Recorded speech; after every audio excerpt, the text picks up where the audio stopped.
Welcome to the channel. I have taken over. I am the god of mischief and mayhem.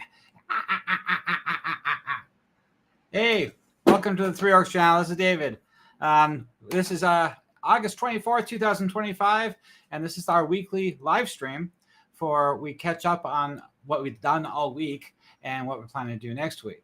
So that's way I can refresh everybody that follows the channel and the Discord and the Patreon and keep on top of our progress so far in this great epic project of the Temple of Elemental Evil campaign.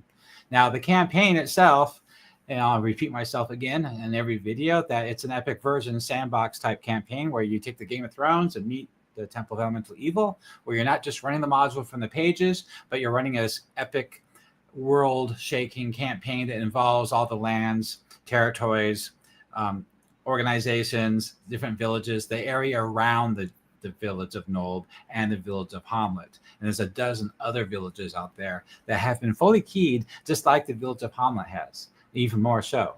Every NPC, every shop, every organization, like the Mounted Borderers, the Druids of the Gnarly, or the Rangers of the Gnarly, the Mounted Borderers, all the Lords, they all have their own articles, including their organizations. Like House of Linnaeus has its own article. The Greenway Valley Gnomes have their own article, plus the individual NPCs, and also the villages and all the shops. So that way, when your players are, exploring the world, getting engaged in all these quests, all these plot hooks, it's fully keyed for you to use while you're running the game. Let's get this microphone a little closer to me. Hopefully, if you guys have any problems in my live stream, let me know, and I can adjust it. So far, it looks good. If you hear an echo, also let me know.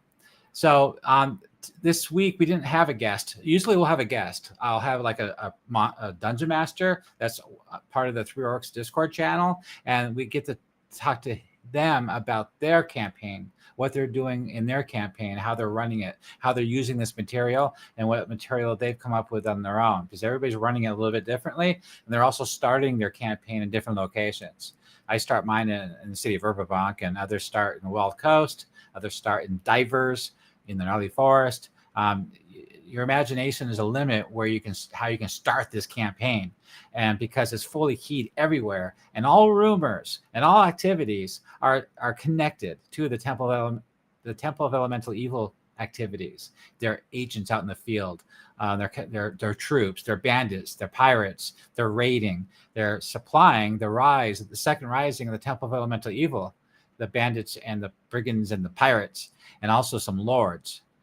Because if you read the module, there's a huge recruitment going on. The recruitment section of the module describes how many monsters and NPCs are joining the temple every week. It's quite a bit, and they all have to funnel them all through Nolb.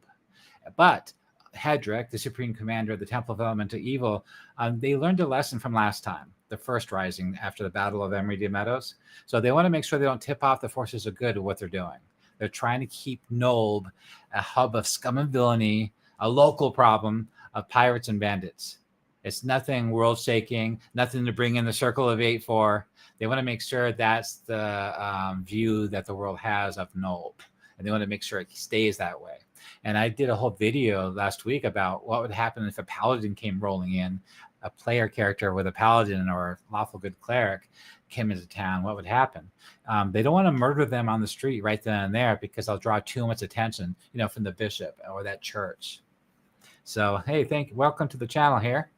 And so basically, this is more of a trying to peel back the layers of the onion, try to find out what's really going on in the campaign, because the outer layer is just bandits raiding on the merchant roads. And that's what everybody knows about, and that's what the players are investigating to find out, why are they so well organized, who's behind it. And eventually it leads them, from Hamlet to Nolb. But my players start in the city of Verbobonc working for one of the nobles, and they go to another dungeon. And by the time they get to Hamlet, they're second level. So that way they have a better chance against Lareth in the lower level dungeon. So I want to start off first, because we don't have a guest. So I want to show off something kind of interesting here. I've been doing this lately. So every video I kind of pick a book that means a lot to me, that has a lot to do with Dungeons and Dragons over the years. And this is one of them. So this is the book right here. So it's a series of like 13 or 14 books I've read these starting in the 80s, and this guy's a really good writer. And his writing style is much like mine when I'm writing Nulb. As you can see, it's to the point, it's succinct, it's dark fantasy, it has some high fantasy, it's military fiction, because we got the bandits and brigands, and the pirates. And so that kind of writing works well in Nulb. And this is where I get my inspiration from, is Glenn Cook. And this is the first book of the series. It's one of the most highest regarded books I have in my collection, besides the other ones I also recommended. It's just a certain kind of book that people that like vampires and werewolves don't like. Some people, different kind of people play the more modern Dungeons and Dragons, and the different kind of people play, traditional Dungeons and Dragons. And same thing with fantasy. You got people that like werewolves, you got people like vampires, you got people that like realistic military fantasy. And that's what this is. And I found a lot of great source material from this for helping me flesh out my campaign. I highly recommend reading all these books. I think it's really useful for a lot of the campaign. I think that's all I was going to talk about with this guy, but I highly recommend reading it. So let's show what we've been doing all week here. I'm in the middle of rewriting Nulb. I have to rewrite the module for the Dungeon Masters Guild, and I've been working on it for a couple of months now, and it's coming along really well. It's looking really good. I'm on page 30 right now, and it's like up to 150 page module. And so Nulb is done, by the way. You can go to World Anvil right now and use it. This is an online website that you can use at the table while you're running the game. So everything, all my artwork, all my maps, all the dialogue, everything's done. So I'm converting it to a module format for the DM's Guild. And as I go through it, I'm finding things, like a better way of saying something or adding something I missed, better artwork, things like that. I'm kind of, going through it again. Every time you go through something again, you always find ways of doing it better, of course. So let me see. So this is the Den of Thieves and Travelers. This is location number 1. And what I did here to change things up was, the new maps. And I have a whole video on my new maps too. So the maps are going to be at the bottom. These are 5e stat blocks on the right. And in the module, there'll be a whole different section just for the stat blocks towards the back of the module. So as you can see, it's really flushed out. Everything you need to know about running this location, including the temple agents. The temple agents, the guests that are staying there. There's a lot going on. This is the place that your players will be staying at when they go to Nulb. There is no other inn. They have to stay here or not stay here. It's the only choice they have. Scroll down more. 5 types of folks that visit here: the villager, the locals, the Renee, the bandits and mercenaries, the river pirates and merchants, and temple agents. The prices, the rooms are described, and who's staying there. So what I added is on the left is an encounter table, which you probably all seen before. I did that table a long time ago. So you can roll on it and find out who's there that night. And I suggest you do it 1d4 plus 1 per night. You roll on this 1d4 plus 1. That's how many times you roll. It's up to you if this is the DM. So this location, I had permission from Darklight right here. I contacted him, Rivera07, and he said, yeah, go ahead and use it. But I didn't, I don't want to use it for the module. So I'm in the middle of redoing it right now. And I put my first draft up on the 3orcs Discord channel already for everybody to check out, to get comments for sizing, to make sure the room sizes and the positioning of the building is right. I like to sketch that out first before adding detail. So I'm redoing this right now. This I just threw together a couple days ago. There's an argument on the 3orcs Discord channel about if there should be a secret tunnel. My view is everything in this entire website is optional, including the Gary Gygax's World of Greyhawk box set. Everything's always optional. You use it. That's Greyhawk. Greyhawk is. It's not like Forgotten Realms or Forgotten Realms where everything is concrete and it's cement, and you have to follow canon and lore, or you're not running the game right. It's not like that at all. Greyhawk is customized for the DM, individual DM, to shape it into his Greyhawk. And everybody always stresses that, no matter what website you go to, what forum you talk on, people are going to tell you that. So I thought in the map, I'll add that secret tunnel and the DM can use it or not use it. People are complaining that the swamp is a little bit to the north and the ground would be too soft, but it's up to you. But I thought it'd be kind of cool to have a secret tunnel going to the stables. Like, we need to get out of here. Go through the tunnel, get those horses, and get the heck out of town. I made this a couple days ago, beginning of the week. So that's the new menu. I wanted like white charcoal. Like you took a piece of white charcoal from the fireplace and just drew it on the wall. That's not a menu. That's drawn on the wall. That's the kind of look I wanted to go for. I realized the lines are too straight. The sentences are too straight. I angled them, but still, people write more sloppy than this. But I also wanted to make sure it was legible for anybody looking at it. It's a big deal. The difference between realism and realism for the table.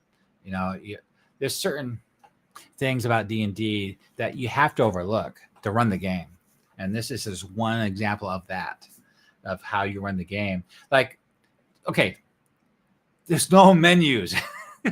Have you ever read a fantasy book? Have you ever seen a fantasy movie where the waitress handed them a menu? Okay, what do you want to order?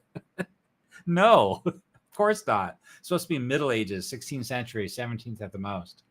And, and plus this is a bandit town, on the borderlands. They're not going to have a menu. But the thing is, this is Dungeons and Dragons, and you have 6 people sitting at your table. You want to print these up or hand them out or display them on the screen for your VTT. So players can look at it, because if you just read that out loud and role play it, most of the players at the table aren't going to remember what you said. Most players have ADHD, so there's no way. Oh, can you repeat that again? No, I'm not going to repeat it again. So I did write dialogue for describing these things in here. There you go. See? So I wrote descriptions of the food and drink. That way you can role play it with the waitress, the serving girl. If you want to role play that out, like what kind of whiskey, what's it taste like? What kind of whiskey is it? And so I added that for you to help you role play. So the players can be looking at this menu, and then you can have the waitress, talk to them. Oh, you're such tough adventurers. You're new in town, aren't you? Oh, you're going to love this ale. This beer is thin and sour. It's been rinsed through old grain. We keep it. It keeps you sober enough to run. It'll keep you sober enough so you can run.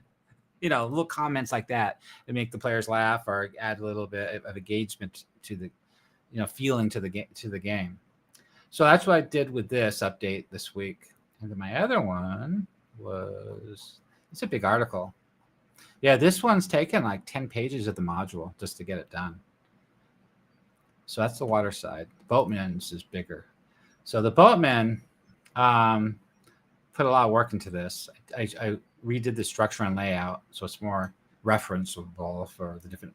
So each location, I did a video on this too, is pretty big. So each one had their own article, each part of the tavern. Because if you scroll down to the map, you'll see what I'm talking about. It's a big place. And this is canon. And if I was a Dungeon Master and I created this place from scratch, I would never make a facility like this big. It's like 5 locations in one. So basically, that's the main map there. And top right is the tavern. Bottom middle is the market, the black market. I came up with that. It's just supposed to be a market, and the bad guys sell stuff at the market, right? Well, I'm calling it a black market because that's where the bandits and pirates sell their stuff when it's not going to the temple. Top left-hand corner is all the warehouses, and Captain Tolob's warehouse is down below. And so this map is the second floor. Bottom right-hand corner is the brothel. Top right-hand corner is Skulls and Ladris's room, and the broker, a new character I created.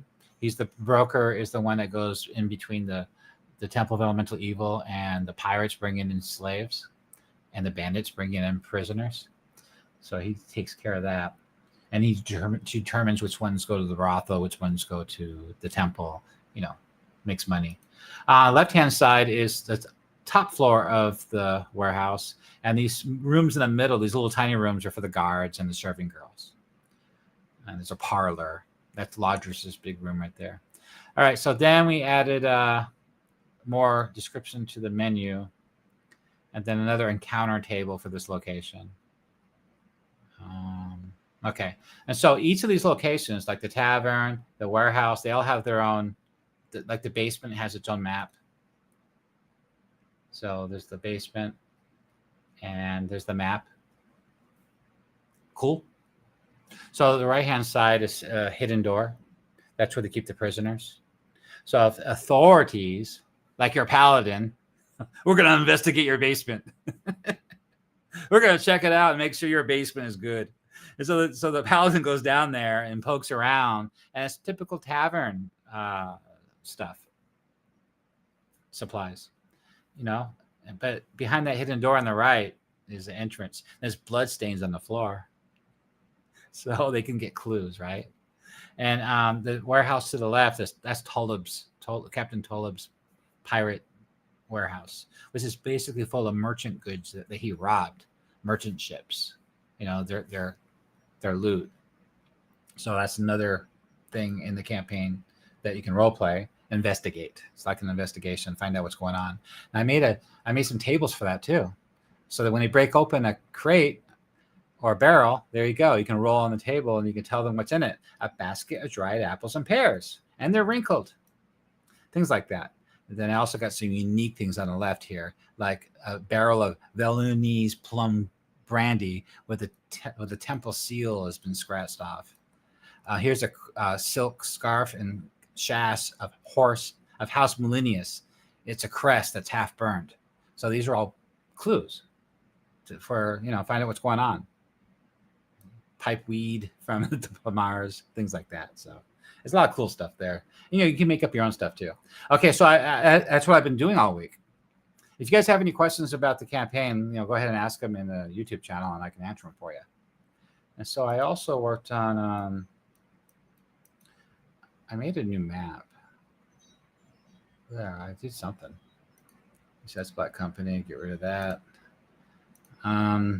There's Nob. So Nob, the map I'm working on right now, has to cover this area right here. So 51's the barn, and 1 is the water side, and there's the bridge. And so I'm making a map of this area, so that way if there's a battle inside or outside the tavern or the barn, they'll have a VTT map ready to go. That's what I'm working on. Because we have a VTT map of number 4, the Buttman's Tavern, and we have one also of 33 at the Old Mayor's Manor, so you can have combat there. The ruins of this manor. There's temple troops there. They're the ones that transfer supplies from the pier, the boatman's warehouse, and also they transport supplies from the Wainwright, this place right here, the depot there. So bandits come along the low road and high road, like Laris men. You know, when they attack they raid a wagon, a merchant wagon in the Viscounty along the long road, they're supposed to take the supplies to the temple. So they come here and drop it off there. And this place takes care of the wagons and stuff. And then the men from that manor will come here and take that stuff and escort it off the map to the south here to the cottage and barn. And hidden behind that cottage and barn is the secret tunnel going into the Temple of Elemental Evil to the 3rd level, room 335. So it's a whole logistical thing going on here that the players can witness and investigate. And also a lot of these other regular locals here, like the farm boys and stuff, they're spying on them. So the players can go ask them questions and find out what's going on. I also left a lot of these buildings unkeyed for you to use in case you want to add something. So it's pretty cool. I've been really focused on my work all week on getting that module done. I have to get it behind me. You know, last week I told you guys about Twilight Falls. That's done with the map and everything. Turned out really well. And I know Halagant's got 2 more Elven clans done that you sent me, but I need to get them up here on World Anvil with the other 2 clans. And here's the map. Right there's the map. So we talked about this last week too. Clan and Nalafel's done. That's on there. And Clan Felafel was done, and it's in here with all the locations and all the NPCs. So he finished these 2 clans right here. So I got to add them. And Twilight Falls is done. So I still need to work on Humming's End. And as a Dungeon Master that came to our channel a month ago, and he kind of disappeared, but he said he wanted to work on that. So I had to contact him and see if he wants to keep working on Humming's End. Because I'd like to get that done. Because all these towns in here are all done. So if you're going to a wild coast for any reason, it'd be nice to get these villages done so you can travel through them. And each town, each NPC has plot hooks, all tied to the temple elemental evil activities. These right here are not done. Taymouth needs to be done next too. In fact, it's done. Halagon's got it finished with somebody else. Somebody was working on it with him. So I need to convert it over here. But he didn't actually make any of the local locations, like the local church, the local smithy. And I was hoping he could write those up for me. I can create them myself, of course, like I always do. But it saved a lot of time if they would do it while I'm working on something else. These towns should be done too, really, in case somebody's traveling from the Verbobonc City up the river. But it's just the fastest way to get to divers is up this river. And so all these towns should be keyed and done that way in case players decide to stop for some reason. There's plot hooks going everywhere. Over here on this side of the map, these are all done, except so Mole and Etterbolk's done. But Die Suits Ford is not quite done yet. Swan's not done. None of these are done except for Lulaborough. Lulaborough is the only one that's done. There's a guy that's been working on this for a year now, Reinhurst. I'm hoping that gets done sometime soon. And I don't know if anybody's really running their campaigns in this direction except for one guy. I think Halagon's running his over here. I think he has the Air Temple ruins over here, one of their outposts in this lake. Rockhall's done, and Iron Delve's done, by the way. So if you have dwarves in your group, this would be a great background for them. Pretty cool. They can come from there. There's a clan, everything. The NPCs, everything you need for a great background.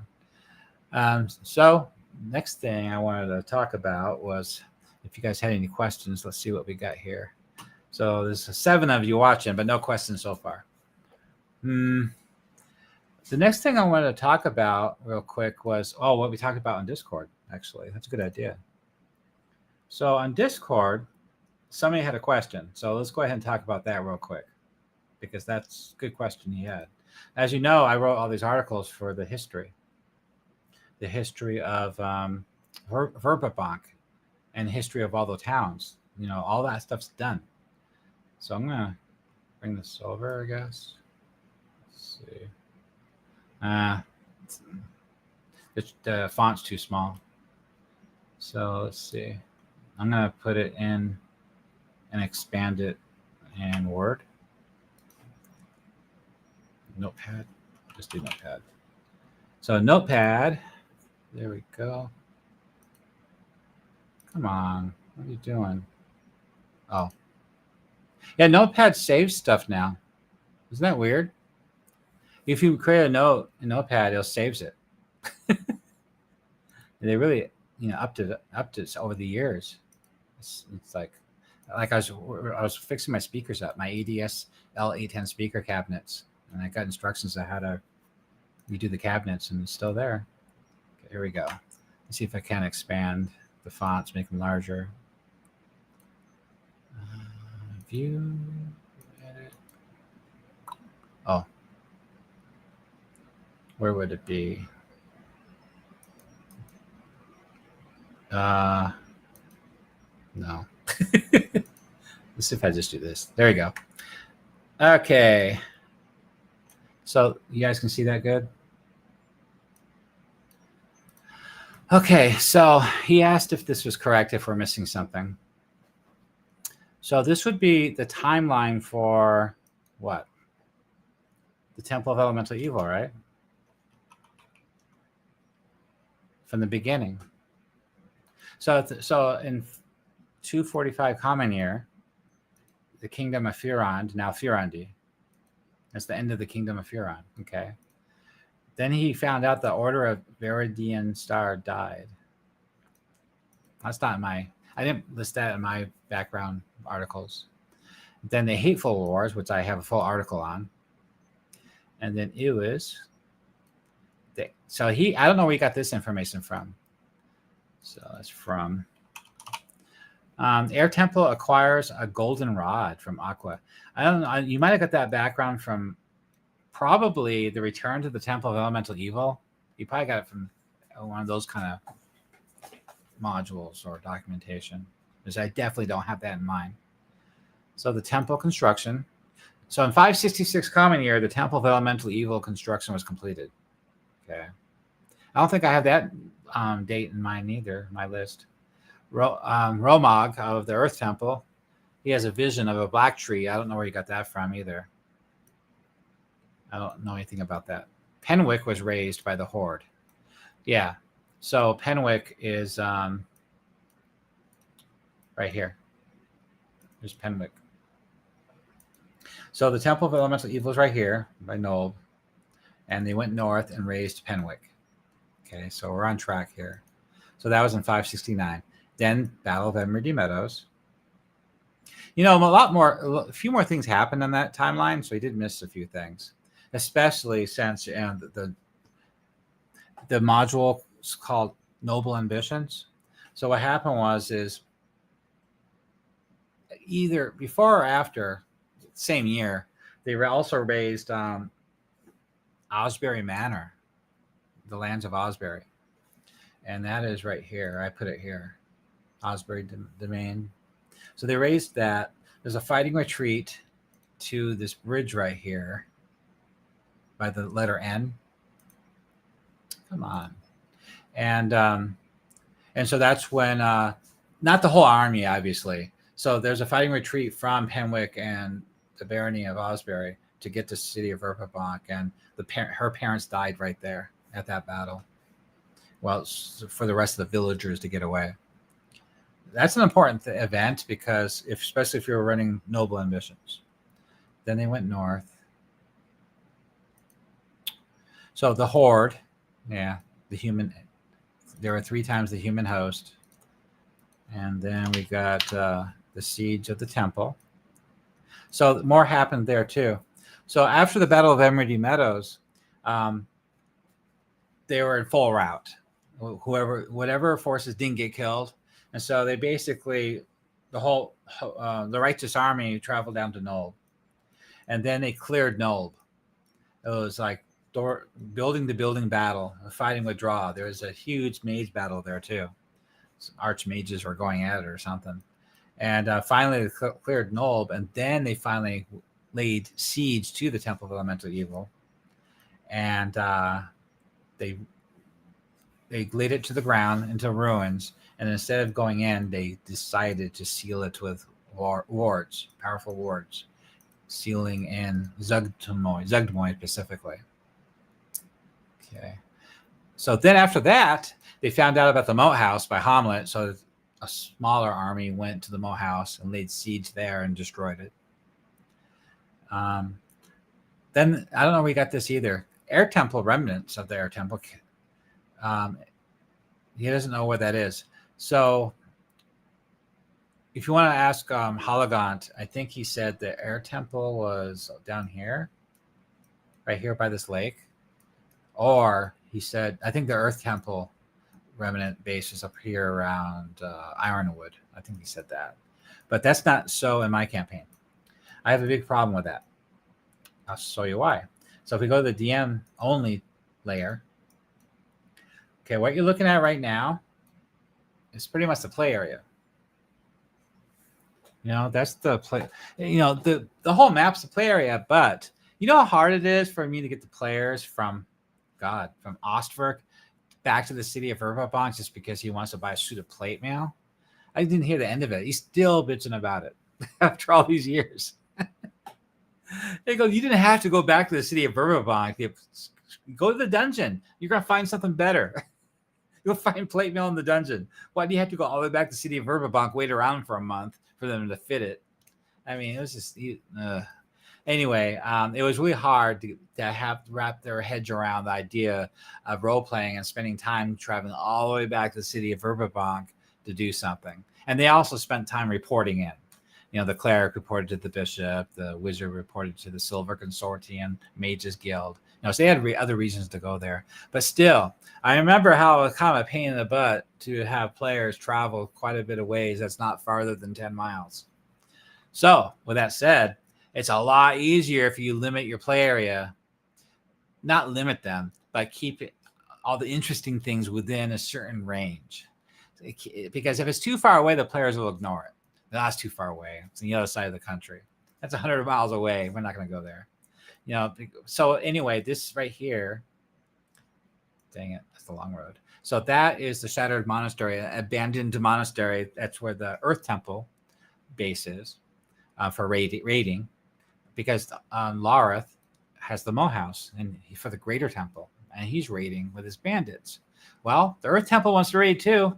They don't want to leave them out. So they found this abandoned monastery and took it over. And they're raiding from there. And they did more than that. They actually took the Gift of Beauty. Ooh, that's a whole nother module. It keeps them out of Nold for a while. It makes the game a lot more interesting. You do not want them to go to Nold soon. You do not want them to go to Nold before 5th level. Hey, Damon. Welcome to the channel. The Air Temple garrison at the Crystal Meadows is quite close to the Gnarly Verge, north of Twilight Falls and the Demi-Plane. That's right off the map, though. So it's up here somewhere. Yeah, we talked about this last week, huh? So the Air Temple, Crystal Meadows, Gnarly Verge. It's up here somewhere off the map to the east. That's where he put his. Then Damon also said, the Water Temple garrison at Crystal Falls is in the Cron. So it's Crystal Meadows and there's Crystal Falls. So the Crystal Falls is in Cron, about 60 miles southwest of Hamlet. Well, every hex is on this map is a league. So that's 10 hexes. There's Hamlet. Come on. So if we count this, 1, 2, 3, 4, 5, 6, 7, 8, 9, 10. Hamlet looks like about 20 hexes away from this area. Because I thought that would be ideal for the place to be called Crystal Falls. That should be Crystal Falls right in there. I think that'd be a great place for it. So you just have to make it 20 miles instead of 10 miles. That'd be cool. I mean, 120 miles. Oh, you said 60 miles? So 60 is 30. Oh, I'm sorry. That's 30. That's 20. Yeah, that's 20. That's right. That's 20 hexes. Each hex is 3 miles. Yeah, 20 times 30 is 60. Got it. Okay, so this is right here, 60 miles from Hamlet, southwest. So this is a perfect place. So I should label this right now. I should edit this right now and call it Crystal Falls. Bam. But you can still have, it doesn't matter. It could be another, what do you call it, the Air Temple? The Water Temple. There could be another Water Temple. So there's a Water Temple base there, and I also put a Water Temple. Oh, I also put a Water Temple base here, the River Guard Keep. And it doesn't necessarily, it's not necessarily a Water Temple base. It's a pirate base. It's just an abandoned, ruined keep along the run to protect Nob from the swamp and from piracy up and down that river. But it was abandoned and destroyed a long time ago. And I thought that'd be a great place for a Water Temple base, for a raiding base for the pirates. So the person most in charge of that, besides Belsernig, Canon Belsernig of the Water Temple, you know, he's in the dungeon, right? And he comes out and does his business, recruiting, getting supplies, you know, that kind of stuff. But people running around at his bidding, that would be Captain Tulip. Captain Tulip is got a pirate vessel, and he's really famous. He's pretty much the commander of all the pirates of Nob, the de facto leader. So he's got a base there at the keep for the Water Temple. So like I said before, take or leave it. You don't have to use it, but that's a good place for Water Temple, I think. And I was thinking about making a dungeon out of it. So I'm going to publish that next soon. Right here, the Edders is really close to Hamlet. So it's 6 miles north of Hamlet in the Edders, a small mountain range. That's an abandoned watchtower, stone watchtower. And the Fire Temple is taking that over. and they're pretending to be druids. They're chains to nature. I sense a disturbance in the force, a disturbance of nature. They're going to right the wrongs, and they're going to do this ceremony. And they invited all the druids to come. It's going to be a trap. Then my air temple's right here. It's a tower in the Cron Hills. So as I said, look at that. They're all within range, close enough for the players to engage and go take them out. There are other dungeons, just like the Moat House. You got 4 more Moat Houses. You got the Monastery Moat House, you got the Tower Moat House, and you got the Edder's Moat House. And then you have the Riverkeep Guard Moat House. These are all small dungeons full of bad guys to go kill and loot. And by the time you're done with some of these, you don't have to do all of them. You get to Nolb, and the players will be 5th level by then. But I sent my players south first to find the Gift of Beauty. It was taken right here. It was ambushed and taken right before it got to Selene. The big gift to Selene to get Queen Yolanda to open the borders. Well, that didn't happen because I had the Earth Temple raiders take it. And they took the Gift of Beauty up here and kept it in this monastery here. Another guy in our 3 Orcs Discord channel, he had Lareth raid that monastery and take the Gift of Beauty for the Greater Temple. So that was pretty cool. I liked how he did that. That sounds like a lot of fun. So he did that. But the players in his campaign are kind of working with Lareth, pretending to be. But they don't have a paladin in their group. All right. So Damon said, those locations were detailed in the Living Greyhawk module of VT301. Nor Crystal Falls. Yeah. I have that module. I just didn't use it.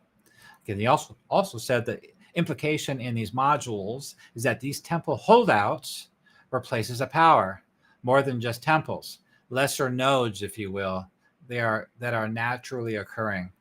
So a little bit of discrepancy here between all of us DMs.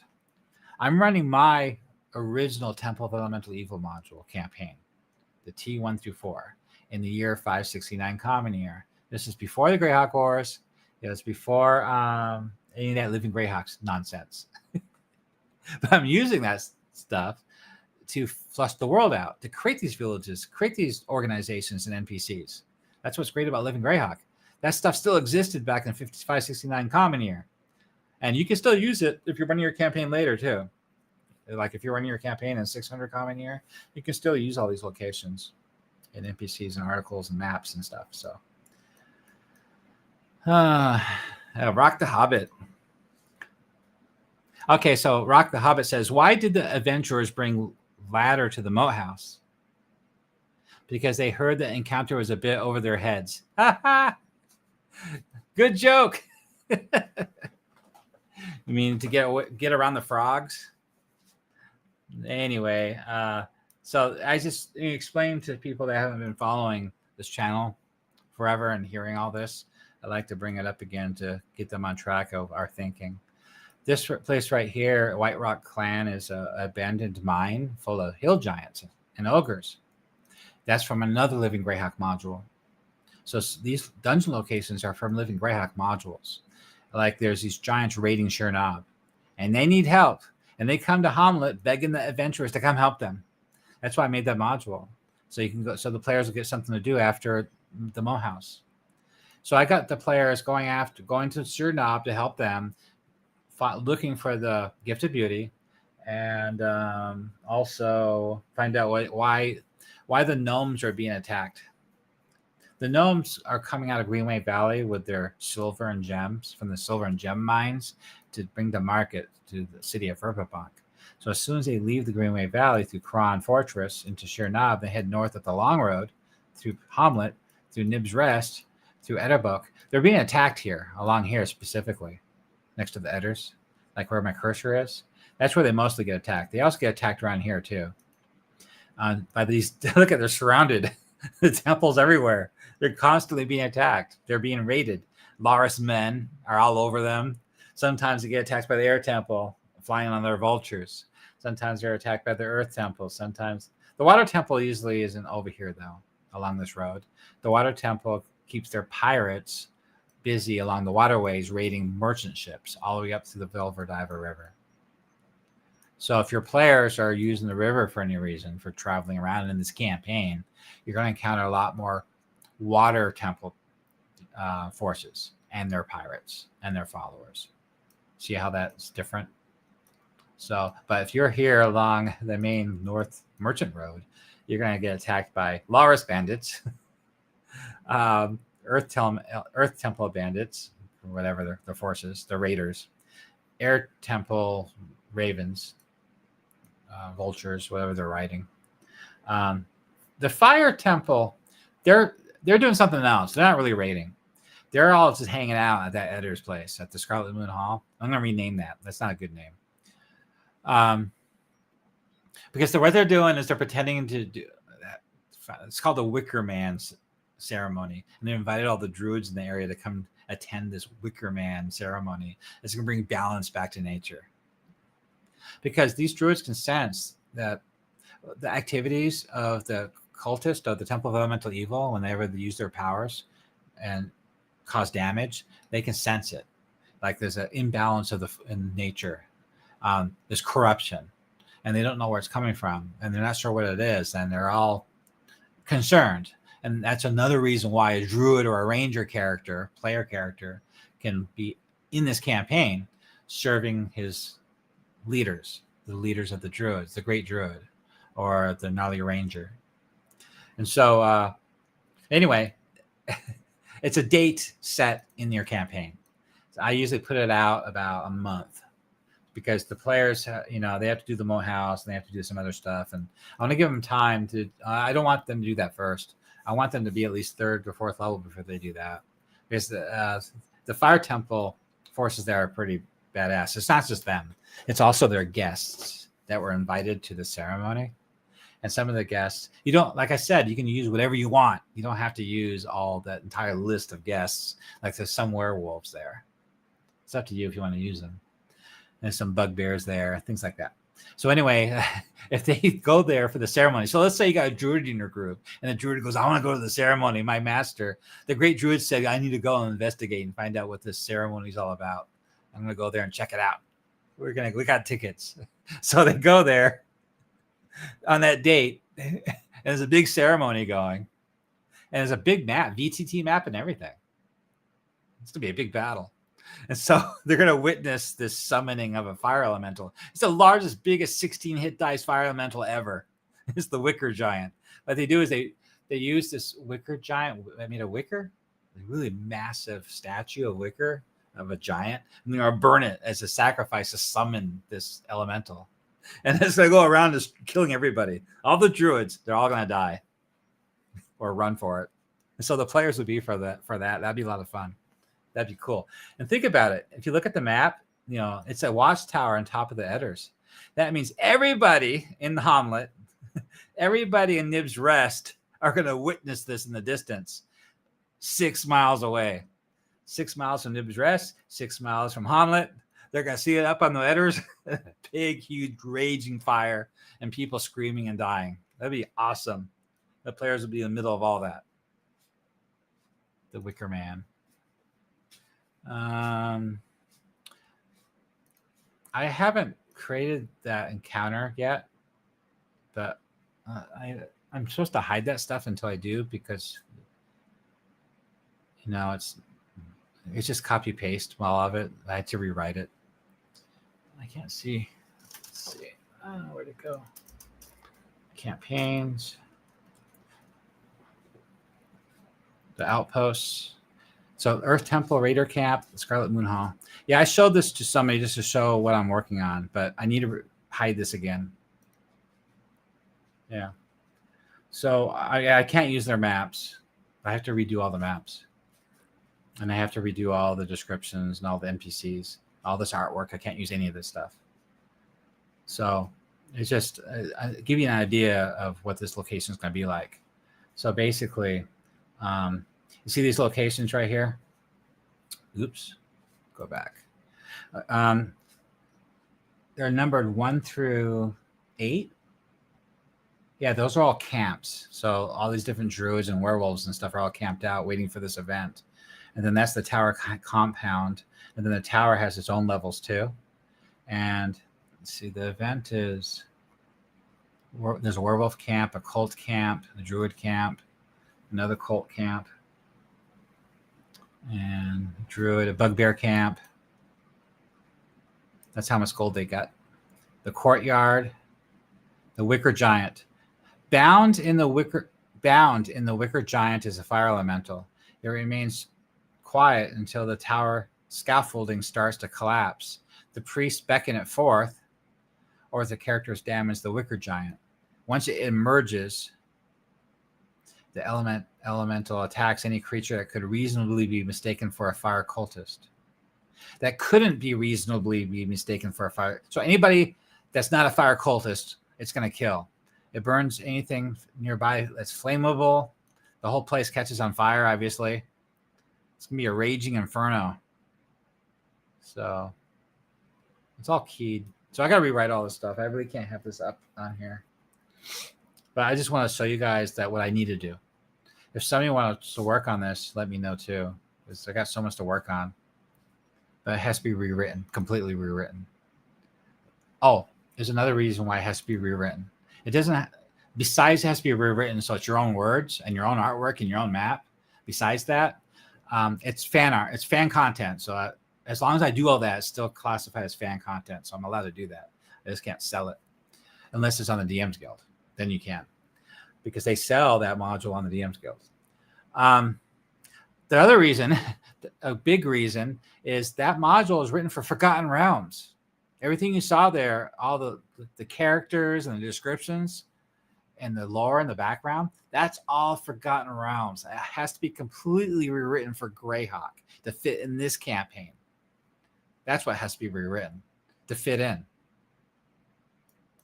So same thing with all these locations, the monastery, that keep. So these locations are from the Princes of the Apocalypse module. So I want to use them for this campaign. I think that'd be really cool. Okay, Wicker Man. Hearn. Hey, Hearn, welcome to the stream here. So you guys have any questions about any of this stuff I can answer? I've been on for almost an hour and nobody's asked really any questions.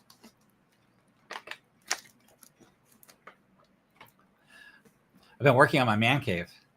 So in my man cave, I have a Nintendo 64 and a Nintendo Wii, Atari 2600, the first one, the real first one, Sunnydale, California.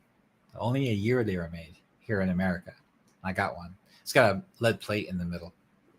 They got rid of that plate when I went to Taiwan. I also have EDS speakers from Germany. I redid the cabinets myself. That was a lot of work. And then I have 3 Nakamichi cassette decks and 3 Nakamichi receivers. They sound amazing. And I have 2 turntables. And I also have 2 VCRs, DVD player, a Sony Wega tube TV set. Really proud of that. And also, I'm on for Ed's grandma. And then I got a ceiling fan installed today. I found somebody to do it for $150. And I got a new Arcadia door installed to keep it nice and cool. Okay, Hearn said, sorry, got distracted working on my dead end campaign. That's okay. I know a lot of you guys just put me in the background listening while you're working on something else.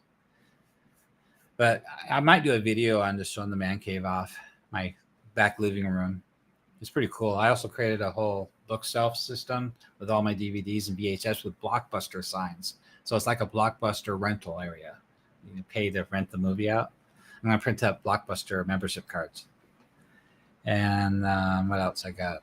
So I need one of those recliner chairs. I bought a smaller sofa. Really cheap too. Amazing. But I need to get a smaller recliner for me. And I can't wait to start playing those video games. My goal is to play Nintendo 64 like Zelda while listening to records or cassette tapes.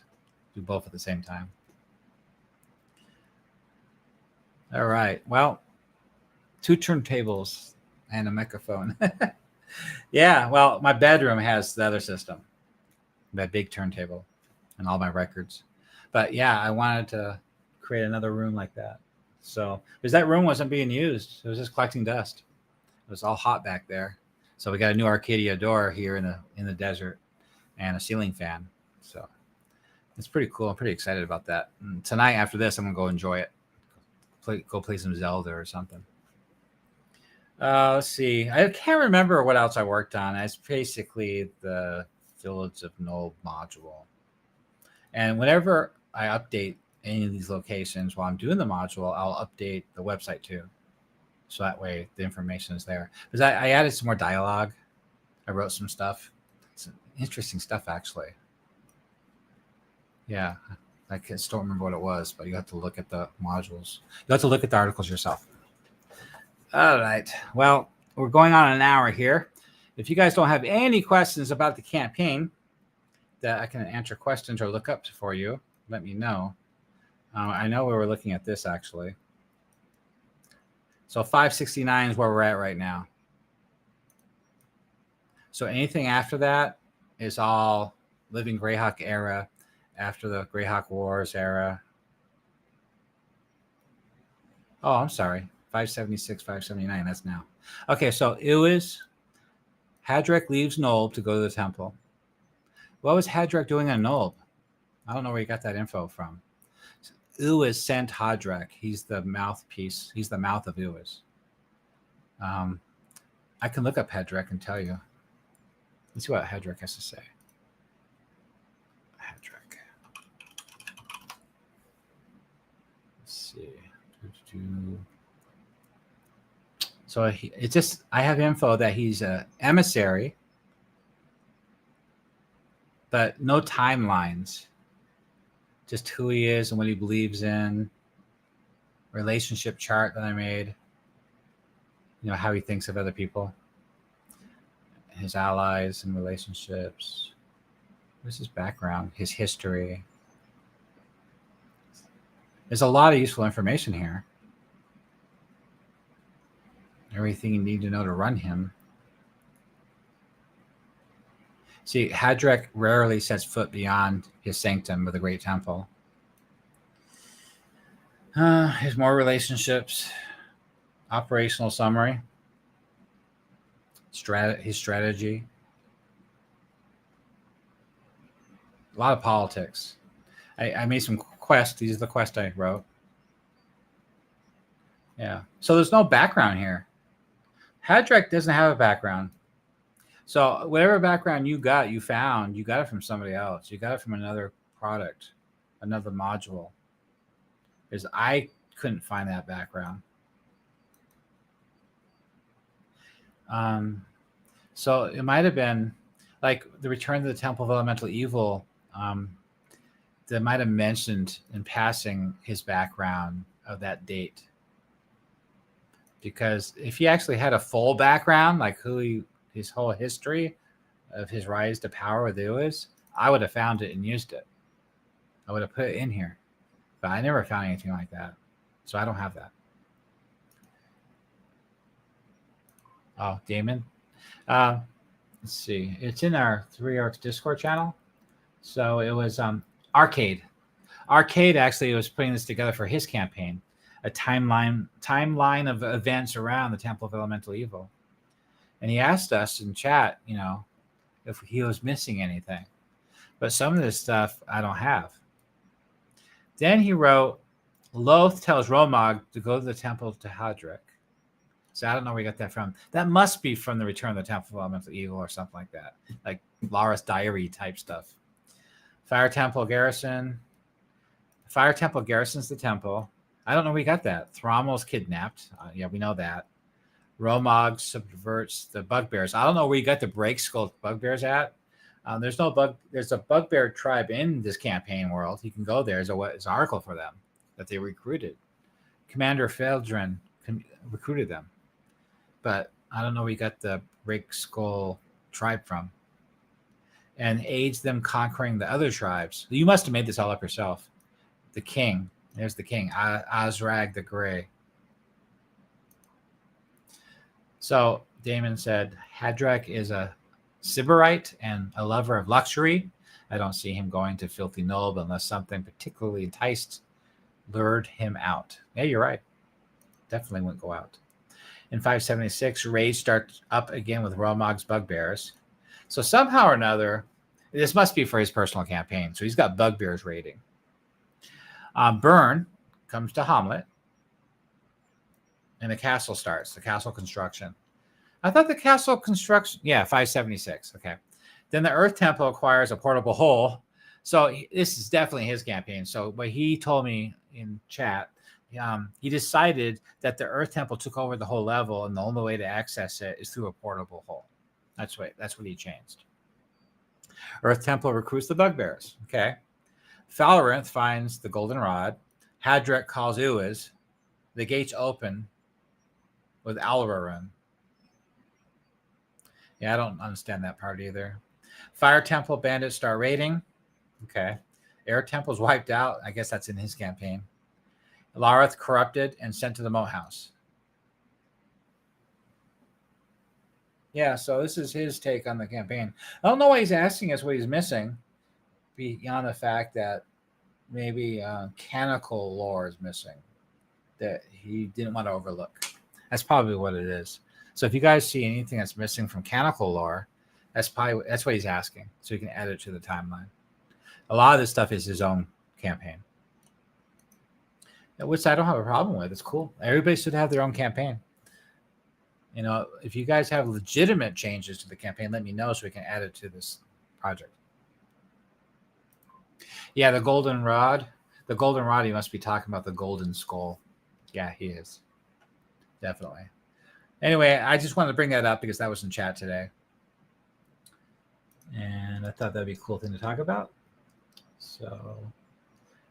So he said, seeing the suggestion of having one of the temples be the Temple of the Black Tree instead of the Earth Temple inspired me. I'm going with a T5 Cthulhian horror angle. So each of the temples have a different angle on the Elder Elemental God. Too much for the human mind to bear. So he's got the Earth Temple, the Cult of the Black Tree. They worship Loth and control the entrance to the Upper Temple with a portable hole.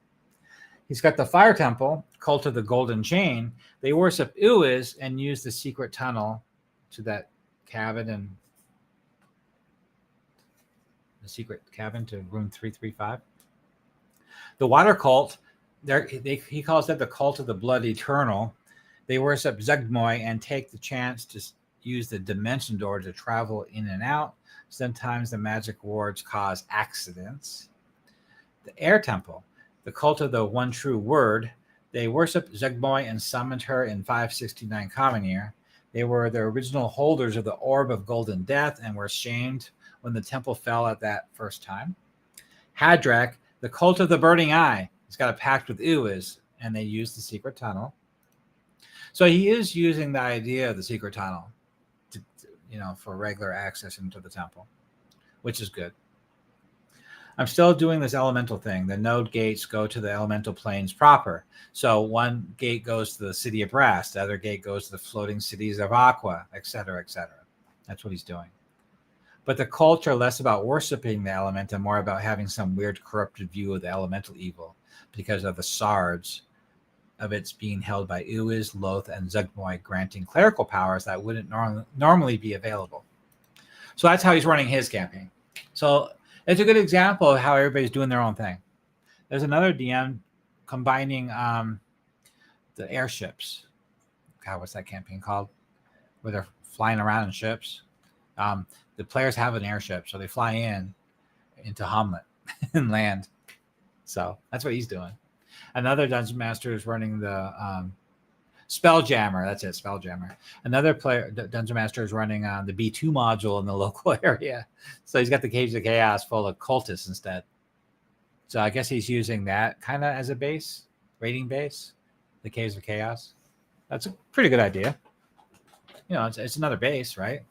Another dungeon to go to. All right. Anyway, it looks like we're done with our questions. So I recovered it. It's been an hour. Okay, I'm going to let you guys go for the night. It's Sunday night. Time to rest up for tomorrow at work. And, hey, Hearn, that would be you. Yep. So I'll go ahead and talk to you guys more every day from the coffee shop as I write these articles. and work on this stuff. You want to collaborate and comment on the articles I write. That helps me a lot. If anybody wants to participate and join the Three Orcs Discord channel, you're more than welcome to join me. Let's just switch this over here. You're more than welcome to join the Three Orcs Discord channel to collaborate and join us in the discussion and work on this great epic project. You can come there and we work on this every day, all day long. So if you're more than welcome. You're also welcome if you want to talk about your campaign or have questions about this campaign, you can join this live stream every Sunday and talk about it too and promote your group. And that's a lot of fun too, instead of me just talking the whole time. Because I got an hour in me of talking and that's it. I'm getting older. And also, if you want to support this project, everything's free. It's all fan content. And I post this stuff on the Facebook, on the Discord, and my Patreon. But if you want the higher res version of these maps, you have to be a member of the Patreon. Or you can just join the Patreon to support the project. And I really appreciate that. That's basically the only way I really get any kind of funds to help me pay for all the apps. I bet my monthly fees for my apps are more than what my Patreon's paying. But it helps me a lot if you join the Patreon to support this project to keep it going. All right. Well, thank you guys. I hope your players enjoy your campaign as much as mine.